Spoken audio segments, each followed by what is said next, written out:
Sometimes it's a real puzzle why they put some of our videos on the restricted list. But here is a given. It's very telling about what animates the left.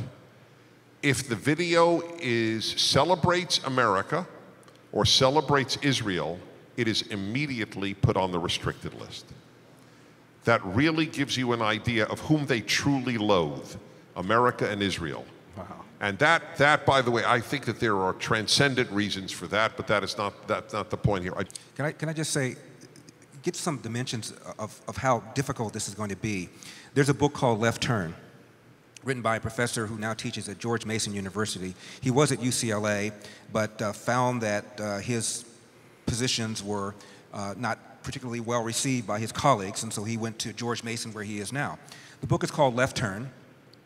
Of the top 20 sources of news information, only 2 of them are non-liberal: Washington Times and the Fox News Report with Bret Baier. Outside of that, everything else is. New York Times, LA Times, CNN, MSNBC, all the major sources.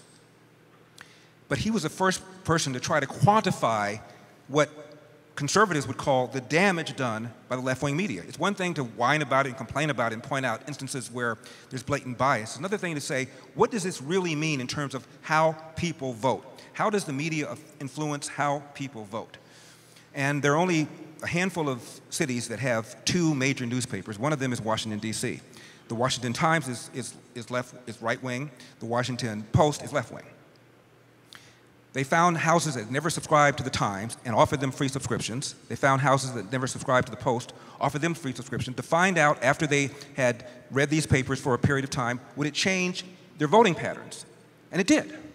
Conclusion: if the media were truly fair and balanced, if people really got about half their media from conservative sources and half their media from liberal sources, the average state would vote the way Texas does, which is 8 to 10 points in favor of the Republican.